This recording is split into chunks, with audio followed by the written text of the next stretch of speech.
It is 7 p.m., so let's go ahead and get started.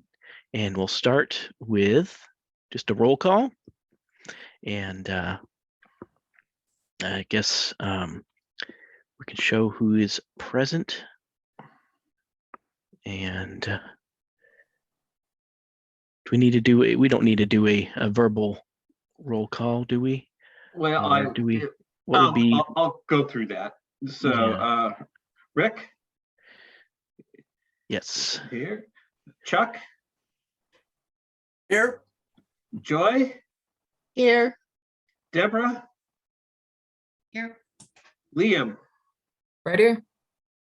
All right. Okay. So absent is Charles Watson this evening. Okay. Our other Chuck is absent. Okay. Well then, let's see. And Doug, now's probably a good time to do introductions because we do have 2 new members tonight. Yeah.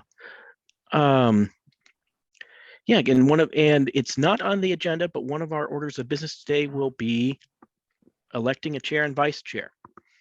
And knowing who people are, if you choose to put yourself up for one of those positions or are nominated, it's good to know who we have.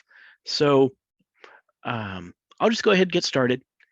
And then since we're a small enough group, I imagine we can probably figure out an order on our own. My name is Rick Fieldhouse. Let's see, I'm the current chair of the Historic Preservation Commission. And let's see, boy, I've been with the commission since, I don't remember when it was founded. Bob Andrews put me on. And let's see, I am, well, let's see, I'm interested in Newberg history, been in Newberg for, oh goodness, more than 25 years, have family that came from Newberg, dating all the way back to the 1880s. And so it's kind of me coming out to Newberg was kind of coming home in a sense. I haven't been really super active with the Newberg Historical Society or the County Historical Society, though in the past I have been. And well, that's aside from giving me my resume, that's probably I'll do for today. So would someone else like to take the torch from me? Well, I guess I've been on here since Rick has, and was on the original group. I am in the Newberg Area Historical Society, Yamhill County Historical Society, and Talent, Oregon Historical Society, my hometown. And have been most interested in the sidewalks of Newberg and history, also the history of the Red Electric Railroad. So those are interests that I have, and someday I'd like to look at steamboats that came into the city. Mm.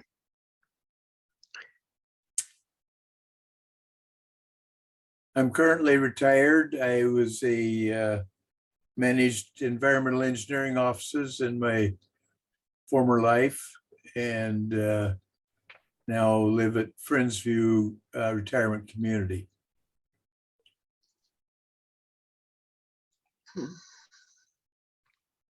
Thanks, Chuck. Well, I mean, I guess to be the third person who's kind of been on the commission before, I am Liam Decken. I was the former student commissioner, but I think now technically I'm an official commissioner. But yeah, so still the student commissioner. I have a deep passion for history. You can tell by flags and whatnot, a bit nerdy when it comes to that. I have a huge pile over there still from my grandparents, a whole bunch American history books. And yeah, I'm passionate about learning about Newberg history. I've lived here for, a little while now. Like, I think a little over 5 years. So that's pretty awesome. So I guess all my teenage done. But yeah, so deep passion for history and to reach out and be able to work with my city and work with the city government and to learn and to, I guess, appreciate this. So yeah, I'm welcome.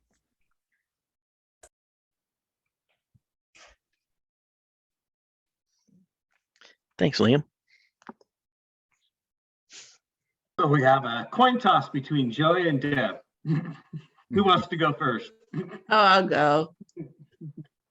I'm Joy Hughes. I first came to Newberg to go to George Fox in 1973 and graduated from there.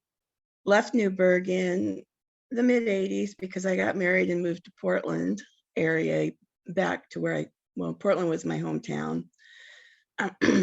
And I ended up in Beaverton for about 20 years, raised my children, and they're grown now. And in 2016, I moved back to Newberg to take a job at Hop Insurance. And I've always had a strong love for history.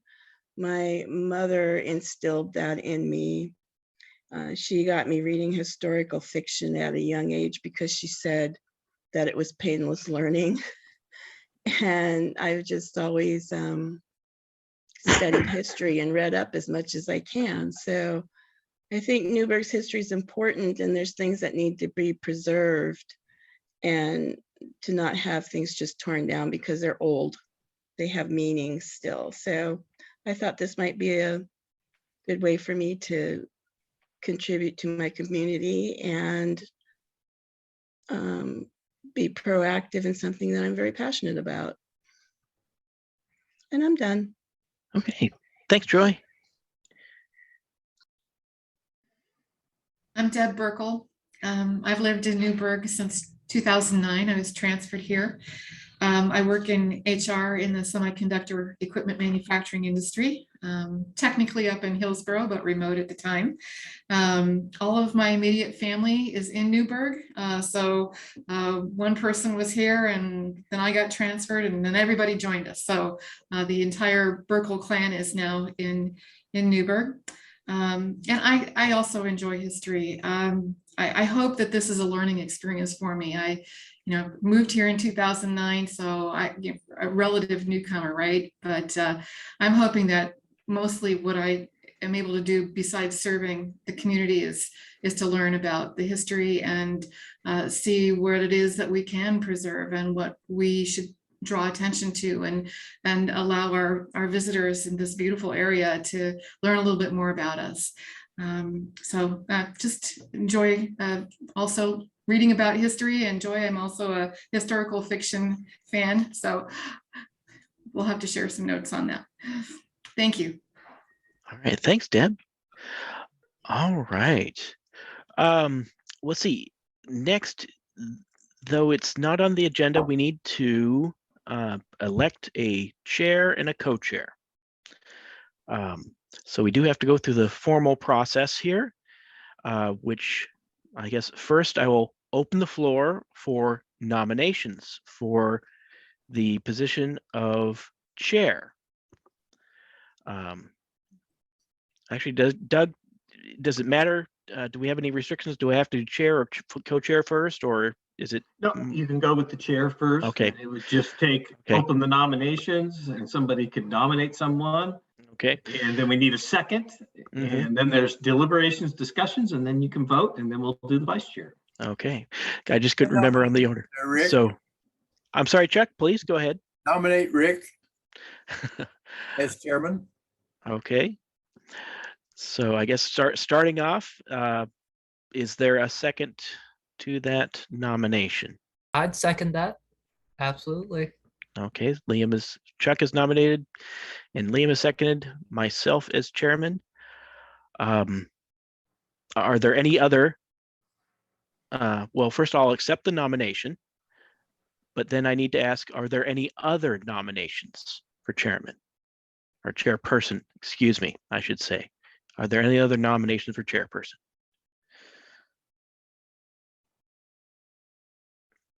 I need to ask one more time. Are there any other nominations for chairperson? No. No. Okay, okay. So a bit of formality, I know, but so with that, is there any discussion on the nominations? I'll say I accept the nomination. I think I already said that, but just to dot our I's, cross our T's. And with that, no other nominations, I don't hear any discussion. I guess I'll call for the vote. All those in favor of electing Rick Fieldhouse as chairperson of the Historic Preservation Committee, please say aye. I, Aye. Aye. Okay. I guess we can show that the record was unanimous, if I counted right. Okay, well, that makes things pretty easy. I guess I will serve as chair for another year. Thank you for your faith in me. I look forward to working with you. Now we do need to have a co-chair. So in case I'm indisposed, this would be the person who would run the meeting. Are there any nominations for co-chair? And you can nominate yourself if you wish.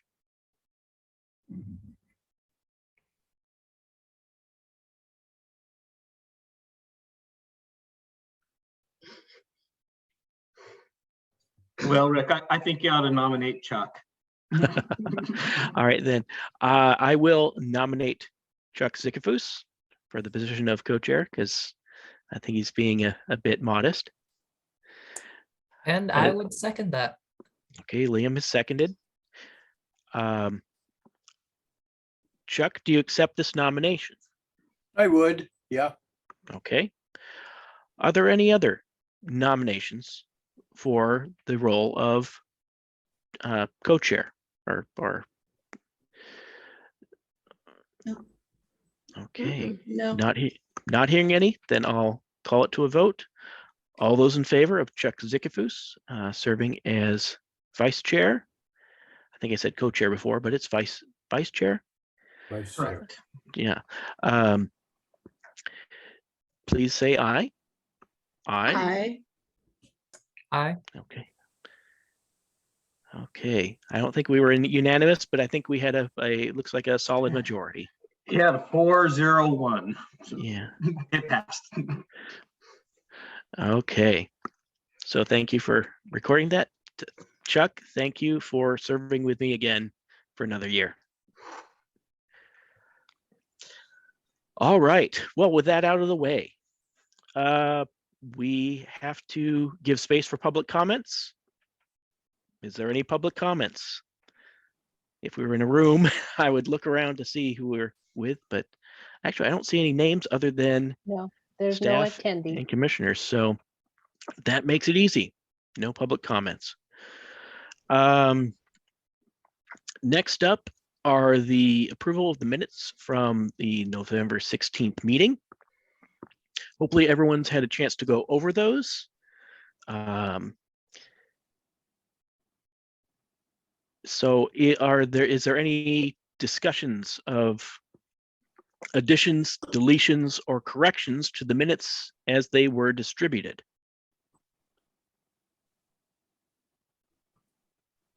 Move they be accepted as distributed. Okay, I'll second. Joy seconds. thank you, Joy. So Chuck moved, Joy seconded, the minutes be accepted as distributed. So all those in favor, say aye. Aye. Aye. Aye. Aye. Okay. The ayes have it. The minutes of the November 16th meeting are accepted as distributed. Okay, we're moving right through this agenda. We'll make this a pretty painless night. With that, we move on to the work program. So I guess this is where Doug kind of takes the floor and explains to us what's going on. I just wanted to back up just for a moment. Oh, I'm sorry. Brought this. No, you're fine, Mr. Chair. Liam is now a full voting member, as he has been voting this evening on the commission. So the council changed the rules and protocols for all of our commissions and committees. So all of our student commissioners now are our full voting members. So welcome, Liam, and thank you very much. Oh, yes, yes. It's an absolute honor. Completely. Thank you. Thank And you. I'll just say, breaking formal protocol, it's a pleasure to have your perspectives, Leanne. We here are all here in the common goal of kind of being fans of history, of boosting Newberg history, and hearing different perspectives of how we can do that is always welcome. So thanks for participating. So with that, I'll go ahead. Oh, sorry, no, just saying again, thank you. And truly, it's awesome experience. So moving on with the agenda, so work program. So after the commission spent a year discussing about what your priorities would be, and so thank you for doing that last year. It helped me out tremendously in being your staff and your liaison for this particular commission. We did take that forward to the city council on January 3rd. The council accepted your work program. So we now have clarity instead of being reactive. So in part you have to, because from time to time you do have to hold public hearings, is that you are now also being proactive on things that you want to accomplish regarding history in Newberg. So thank you for doing that. The next item up on the agenda is in regards to the certified local government grant. So that is open. It closes. I have to have applications submitted by February 25th. So it's just around the corner. Next Wednesday. Yeah, just I see a weekend of homework. So Liam, I will be with you in spirit. So based on your work program, you know, your top priority was to continue to coordinate with the university on their program based on the grant they have received, and I know the students are working on that. The next in your priorities was an historic district downtown. So that could be a local historic district or a National Register historic district. And so as we've talked about over the last several years in that process is the component of community outreach and engagement. We've had conversations about, you know, some hesitancy by property owners or businesses. What does this mean to me? Is it going to increase my property taxes? I'm going to have more regulations on my property if we have a district designation and so forth. So the commission has talked about, well, the first piece is do some public outreach and education. And so I think this is kind of close to the heart of all of you based upon your comments earlier this evening. And so with that, I've talked with Oregon State Parks, the Historic Preservation Office, and talked with Curry and Robert, and they gave me some suggestions. And one of those suggestions was to reach out to the city of Dallas. And so the city of Dallas is currently going through a very similar process, looking at creating a historic district in their downtown area. So I reached out to their director, talked with their staff.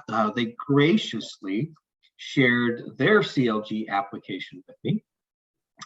And so I have, as planners do with acknowledgement of where the work came from, is I've borrowed that. And so I've embedded that in your memo this evening, not to say that the cost components are correct, but some of the general outlines of what we may be able to do with the grant are there. So kind of walking through that particular component of it, if I can get my screen to move.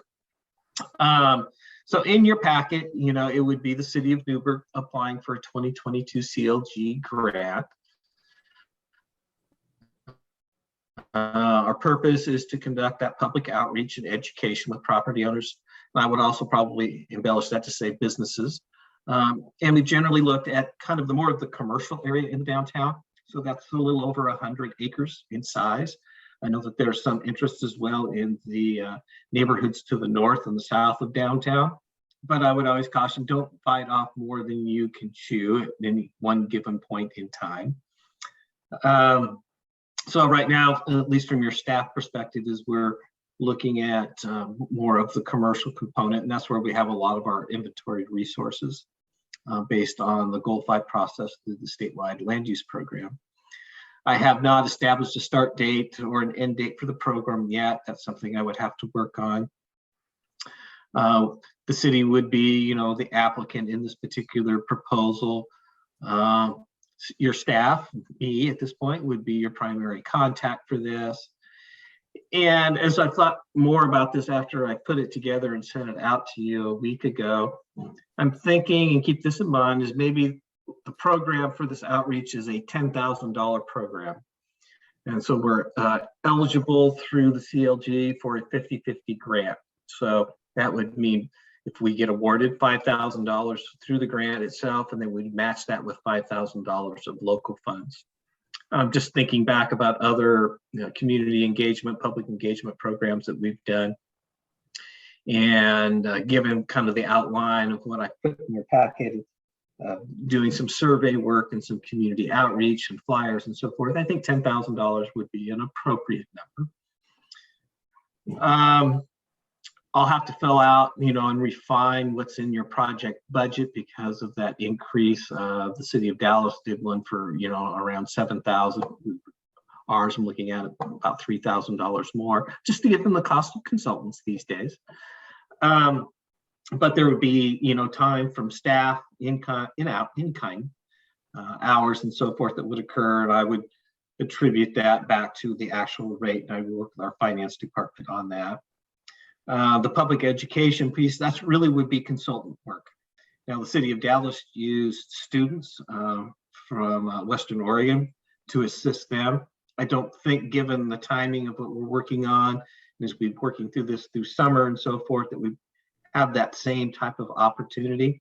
So I think there would be more consultant time, so that would, increase the cost as well. I think it would be important and prudent upon us to do some survey work with a consultant.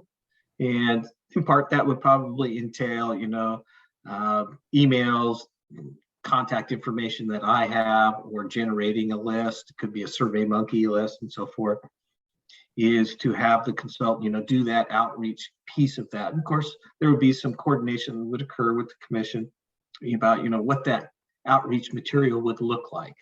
So it could be flyers that go out. It could be posters that are in windows.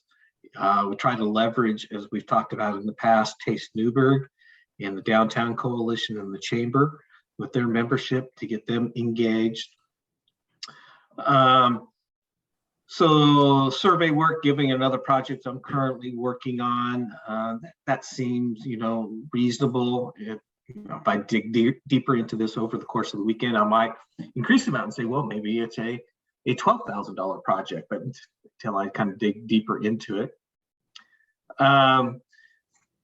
I would propose that we have the opportunity for consultants to do some kind of stakeholder interviews, some of the key properties. And so it may be some of those resources that are currently listed on the National Register in the downtown or on a local inventory list, just to get their feeling and flavor of what a district could mean for Newberg's downtown area.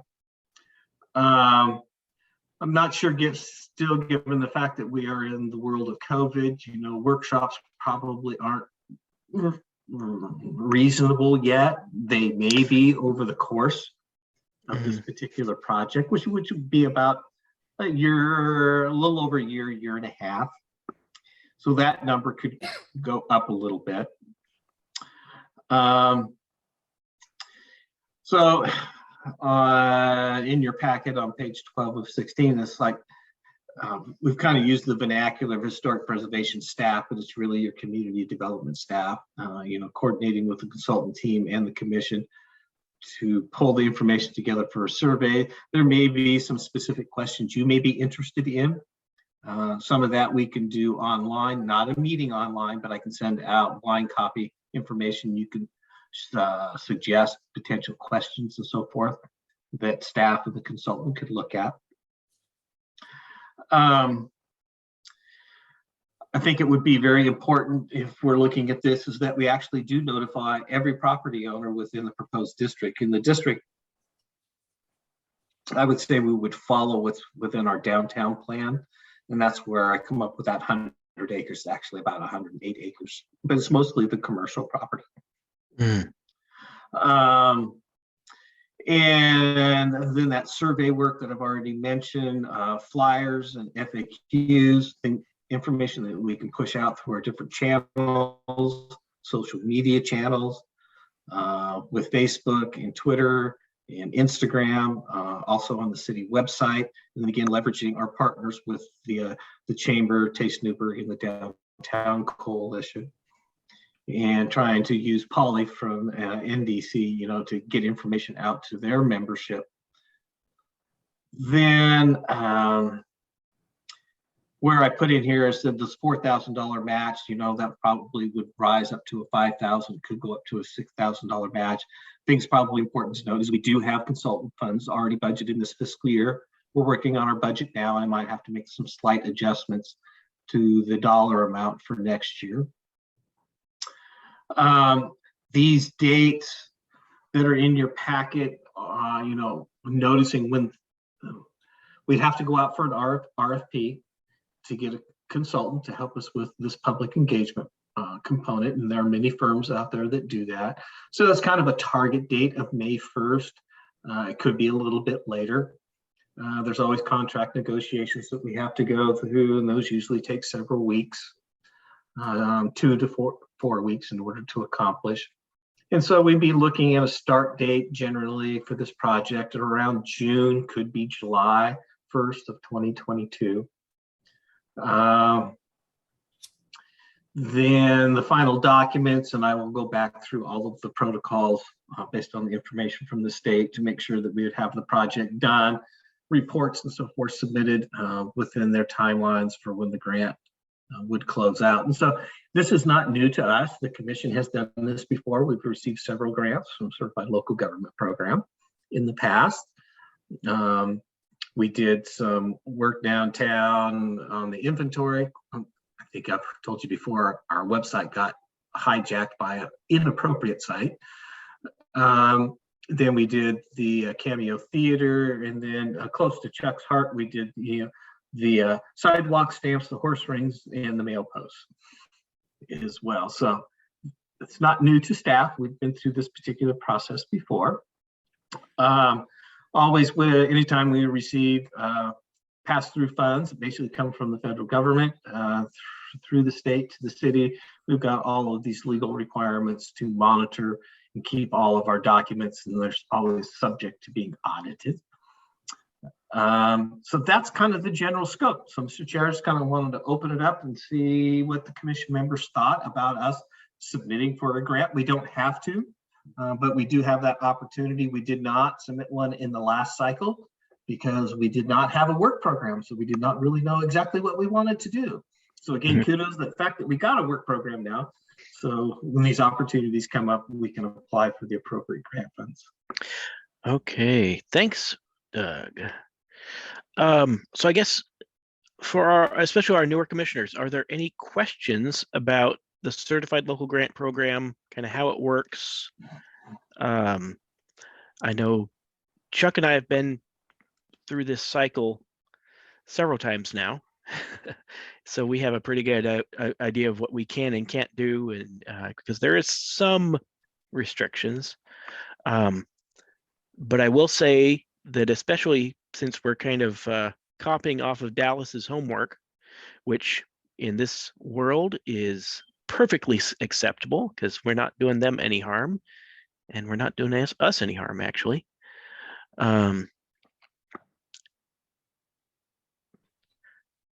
I was pretty impressed with the proposal. You should have kept it to yourself that you had kind of been cribbing from Dallas and their application.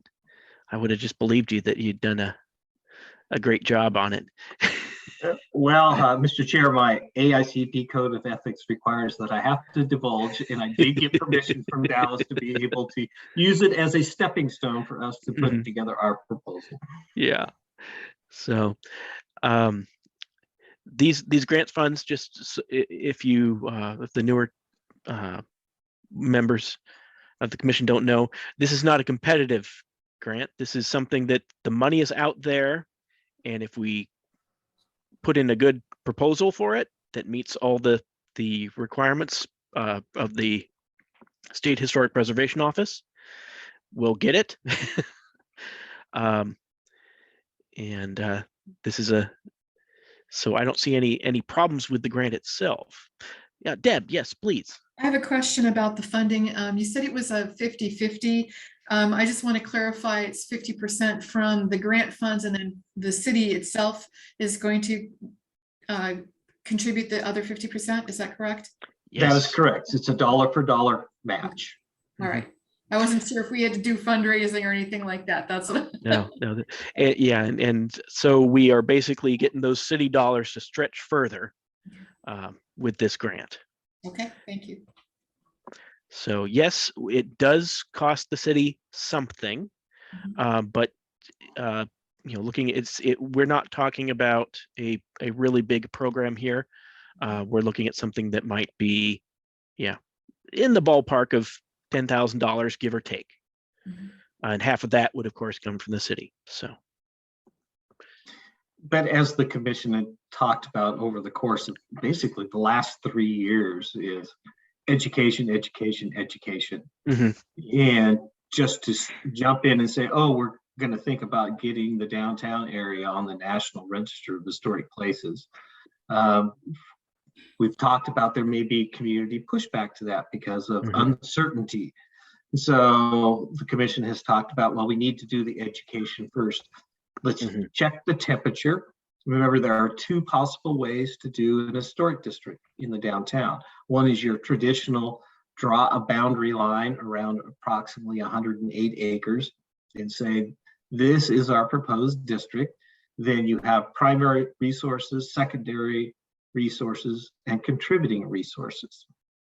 And there are different gradations. And so each district is different within the state of Oregon.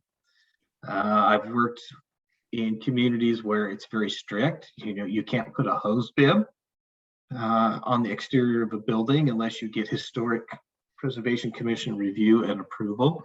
You can't put mechanical equipment that might be seen by a taller building. Very strict to those that are not as strict. Saying, yeah, you can put hose bibs and mechanical devices as long as they're screened, that's okay. With your primary resources is maintaining that historical architectural integrity of those. Contributing resources, you may give a little more latitude for some modification. Secondary resources are kind of that piece that's in the middle. And of course, we have some very interesting architecture in the downtown area. And we've talked about, there's some stuff that was actually built in the 50s and 60s that's kind of unique. It's more of the modern. Then there's the displaced methodology, where you're basically working with architecture in time periods. And so the commission has talked in the past, and this was a conversation we had with one of our consultants on a project, is if you look at the library, the post office, and City Hall, they were all built about the same time in very similar architecture. And so you could create a district based upon themes of time period and architectural styles that would not cover every property within a historic district. So there's two ways we could potentially go about this, but the first part is we need to have conversations with the public, businesses and property owners about what they feel, and educate them about what an historic district might mean. Real quick, could you inform us of the benefits that a property owner would have for being on our historic district and whatnot? Just exact benefits and whatnot. And there could be, well, one would be preserving the architectural integrity of the resources that are there. Secondly, is that there with a National Register Historic District, there may be some tax break advantages to a property owner if they're maintaining. So if they're doing some improvements and maintain that integrity of that particular structure, there are some possibilities of tax credits.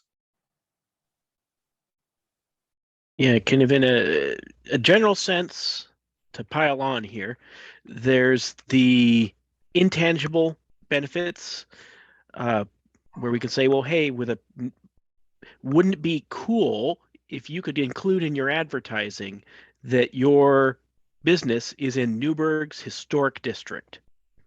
That's something intangible, bragging rights. I mean, for some people and some businesses, that may be a very real important thing. Then there's the actual, potential monetary benefits. Now, those come usually at the federal level.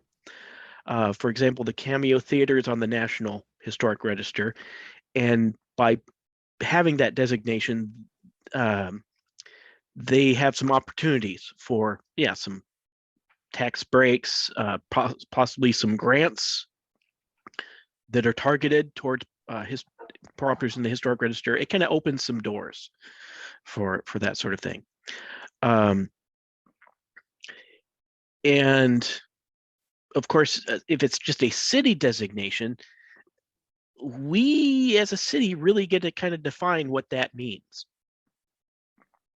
That we can say, well, as a city, what's really important to us is, I'm just going to pick at random, say, we want to keep all the windows the same. And so we're going to put in some very strict rules saying you cannot, if you have to replace a window, it has to be exactly the historic, equivalent. It can't be a triple pane thermal window that may save you a lot of money. It has to be that single pane, historic leaded glass or, something like that. That could be kind of onerous to some people.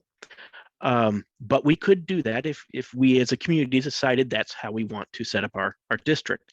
We could also, again, pulling things out of the air, not saying this is a given or a goal, but we could say, well, yeah, we'll have a city, the city can even set aside some matching funds to help people redo their facades.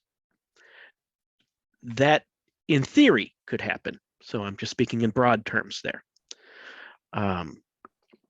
So does that kind of help a bit? Yeah, absolutely. Thank you. Okay. And I think one of the things, is Heritage Oregon through, state parks. Robert would be willing at some point in time through this process just to come up, could be very early in our process, just come up and talk about the advantages and or disadvantages of having a National Register district versus a local district, kind of the steps in the process you need to go through. He's made that offer before. That was just before we went into COVID and kind of went through some different challenges and refocused to figure out what the work program would actually be. So there are some resources at the state level that we could bring in as well. That was going to be something that I was going to ask Doug, was the consultant up front help us decide which way to go, and then that would kind of shape the program, wouldn't it? I think, Commissioner, we'd start off with kind of a broader. Yes, we need to have some, an FAQ about the advantages of a National Register district versus an historic district to kind of set that stage to be able to have a conversation with property owners and businesses in the downtown about what the pros and cons may be.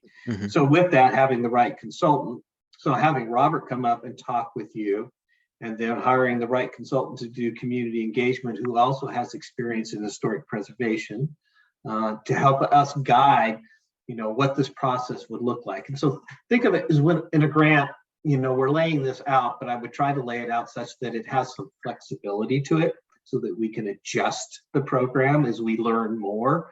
Because when we walk into these things, we don't know all the answers up front. And it's my understanding that the grant that the brief you've proposed is there's a lot of this consultant work is to, I think you used the phrase, take the temperature of the room, find out what do people, property owners, the local business community, what do they want? What are they willing to do? Because if we find out that, oh goodness, our local property owners don't want anything to do with this, well, that's going to make it really hard and not really make us a lot of friends. If we try to ram a historic district down their throats, it'll be seen as burdensome, despite what we say and what we intend. So this outreach part and kind of surveying part is to find out what people are thinking, what they want to see. With so many businesses that are geared towards visitors to Newberg, tourism based. I know a lot of those business owners would love to have the bragging rights of a historic district, but finding out kind of what their tolerance is for, because there can be that interplay, maybe some regulation, but some benefit. Where do we need to find that balance? And I'm a volunteer commissioner. I don't do this for a living, so I don't know off the top of my head what that good balance would be, which is why we want to get some consultants to help us figure this out. So I feel like I'm kind of rambling a lot. I hope I'm giving some good perspective. Any questions? More questions on this? Yeah, I have one more question. Yes, Deb. So was there an opportunity recently to talk with like the Chamber of Commerce or the Downtown Association about this idea? I mean, have we kind of preliminarily engaged with them? Yeah, we've put out some feelers, especially with the Downtown Coalition. Mm-hmm. And so they know that this is on our mind. And so if we did say, hey, here's a consultant, what we'll probably end up doing is pointing our consultant at them saying, hey, go talk to our director of the Downtown Coalition, go talk to the head of the chamber, because those folks can give them a direct line to the property owners, the business owners, the people who will be very directly affected. And because here's here's a little bit of a secret. Historic preservation helps tourism. It's just kind of a given. Anytime you do historic preservation, it boosts tourism. And selling this to people, especially businesses that may love to have people stopping on their way to go wine tasting or stop here for wine tasting on their way to the coast, whatever. If, that's kind of a selling point we can offer them, hey, we can preserve this quaint community, preserve what we have here, visually, and that will draw people in, and people who will come and pay money at your cash register. I mean, that sounds a little mercenary, but it's, that's, those business folks are part of our community as well. So if we can get them to buy in, we are helping ourselves. So at this point, sorry, I don't want, if there's more questions, please, but I'm just kind of thinking of the next step, because we need to have our term paper done by the 25th. And that doesn't leave Doug much, if any, time. Sounds like he's going to be pulling an all-nighter or two. Doug, I've never left college, Rick. I've never left college. I appreciate the work you do, Doug. Yeah, I know you've put in some real last-ditch things for us in the past. So we need to come out with essentially a yay or nay on this tonight. And once we basically light that fuse, Doug's going to head off like a missile. He's going to turn that in a week from tomorrow. And then it's hopefully it's accepted by the state. Though I think if it is I think they may, don't they sometimes send it back saying, hey, if you make a small change, we can still take it? That opportunity does exist. I mean, we've been very successful Yeah. on all of the other grants we've submitted, and we have not been asked that. Oh, okay. I figured that there's no chance for us to make a change, but they may, if they specifically ask for a change, we may be able to revise something. But historically, we've been everyone we've accepted or submitted, we've gotten accepted. So looking at what was submitted to us in the memorandum, is there anything we need to change? Is there anything that, well, first off, two questions. Is there anything we as a commission want to direct Doug to do differently?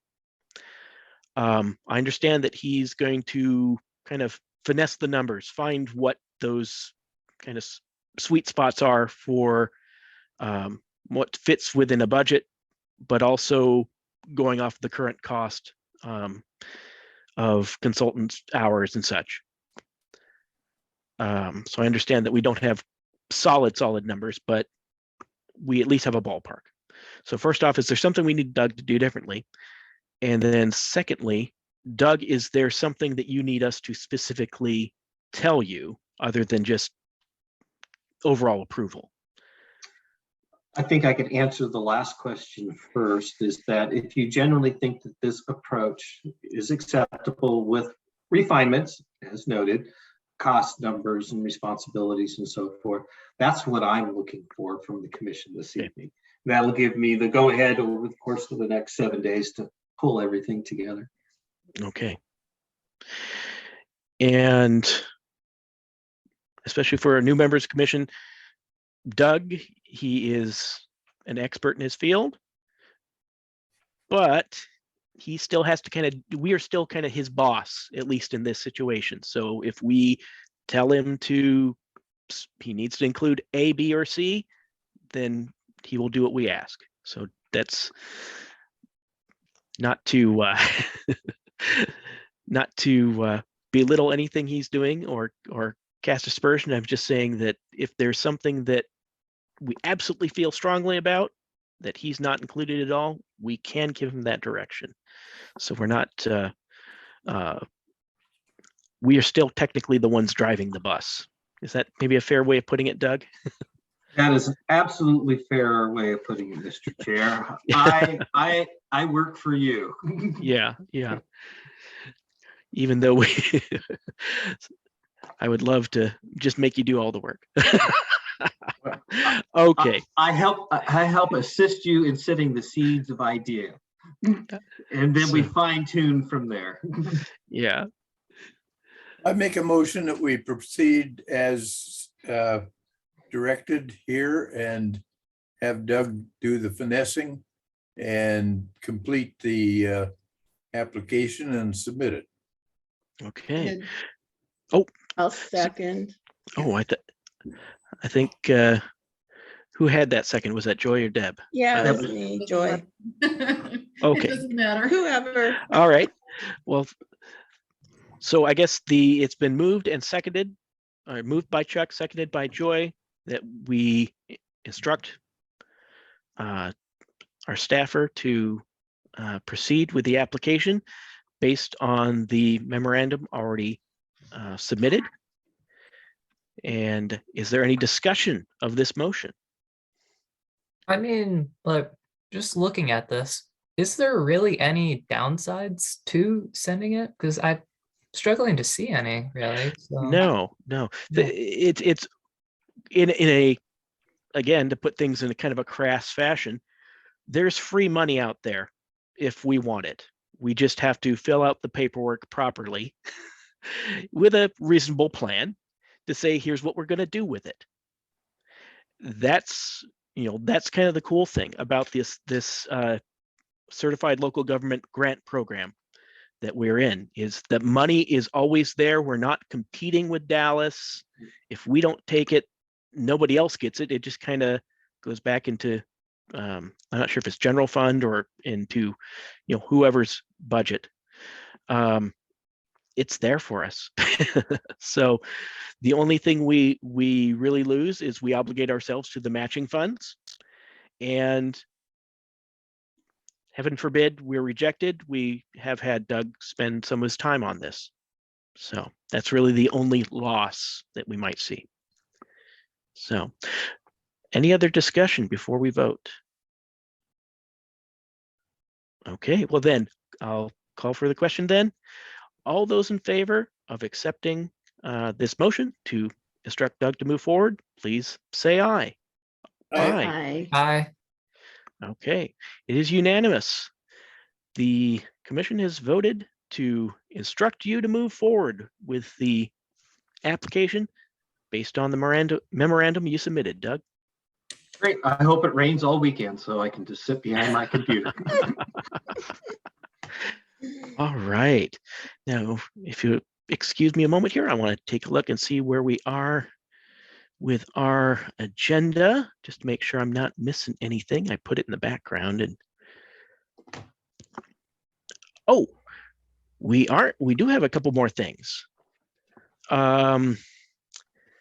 have an item regarding the Oregon Government Ethics Commission. This might be something new to several of you, but it is still a very important thing. Yes, it is.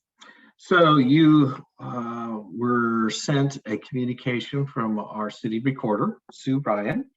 That was dated January 18th. So through the Oregon Government Ethics Commission, you have a requirement to submit your what's called the SEI, which is your Statement of Economic Interest. The reason that you have to do this is that you are a decision-making body.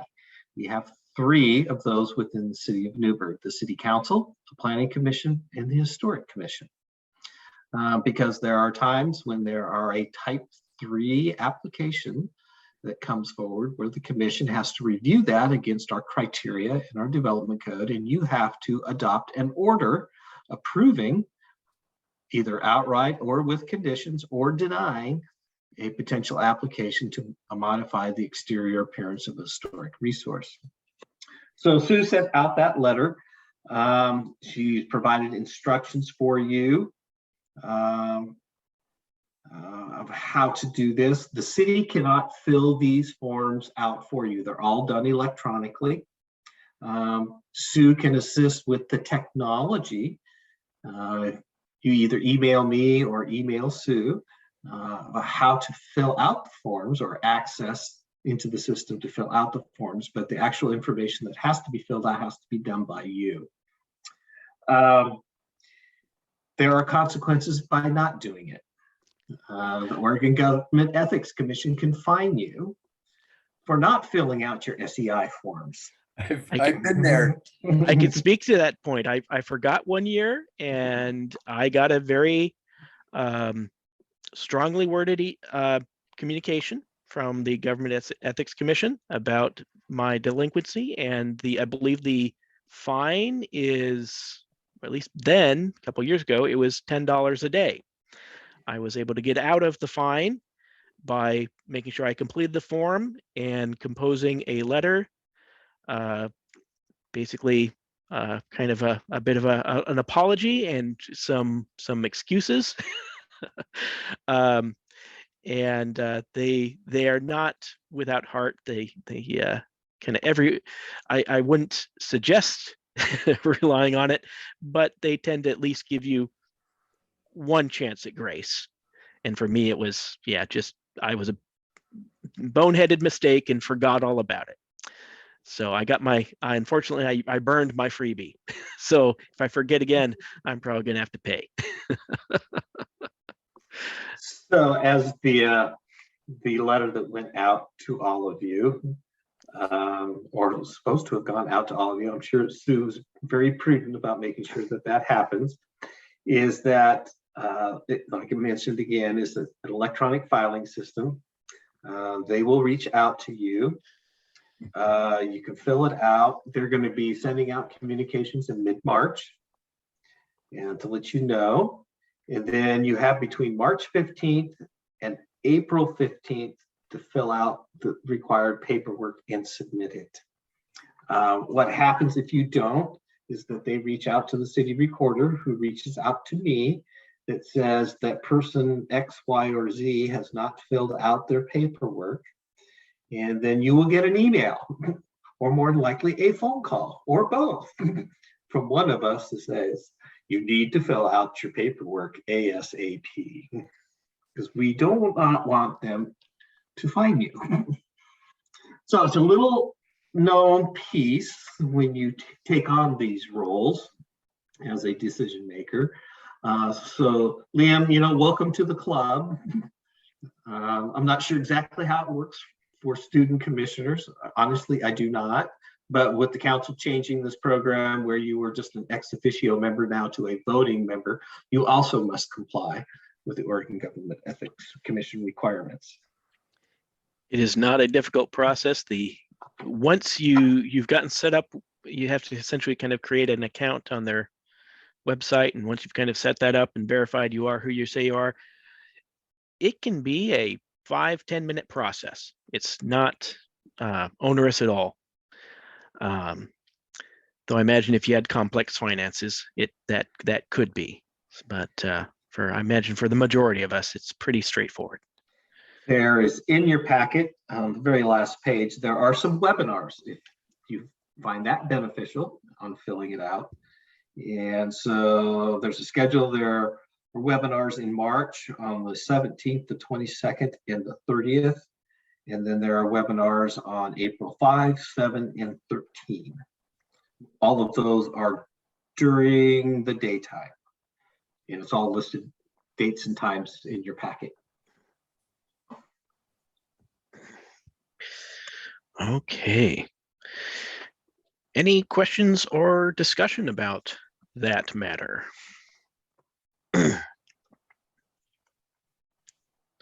It's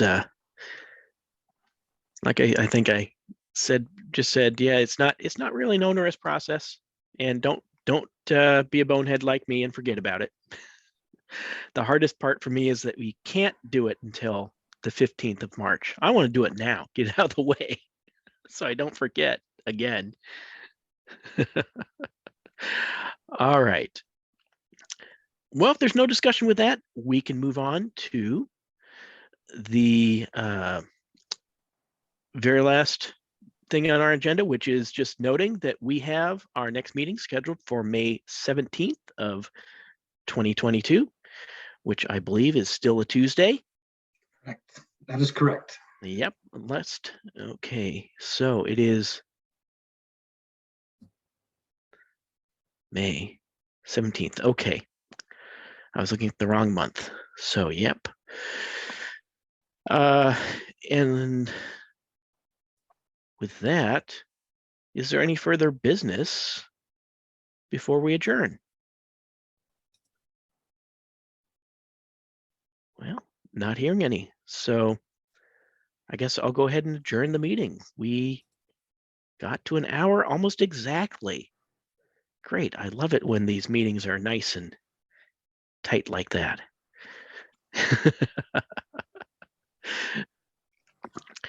Well, thank you everyone for taking part. I look forward to maybe, well, I've heard that the mask mandates for indoor things might be relaxing at the end of March. It's kind of a maybe, possibly, almost, but I don't know how that might affect city business. Maybe at some point, if not May, then maybe later in the year, or who knows when I'll get to meet you in person. Yes, though you may have read in the media about the lifting of the mask mandates indoors. That's still subject to getting to March 31st. Yep. OSHA still would need to revise its administrative rules to be able to do that. And so right now,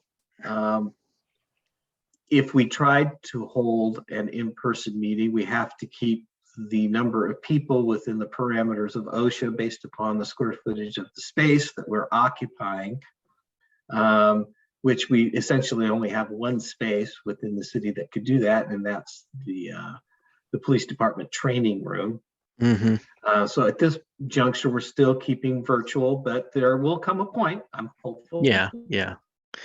No promises, but I would we will love for it actually to get happen. back to in person.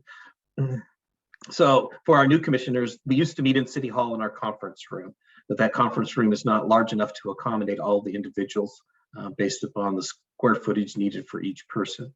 Yeah. So right now, essentially all of my commissions were still continuing to meet virtually, but we'll see when that changes.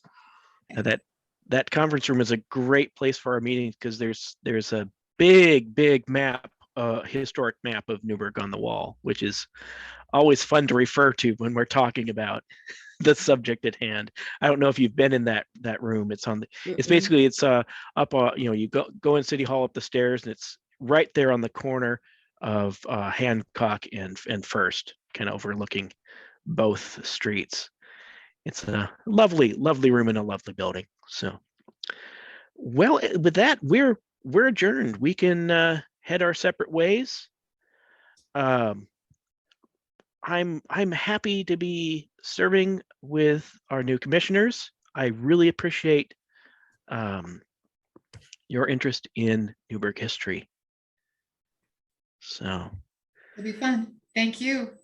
Thank you. I'm looking forward to it. right, I'll see you all on May 17th, if not sooner. Okay. Thank you. All right. Again, Bye. it's great working with you all, and have a great day. You too. See y'all. Oh, Bye. Bye now.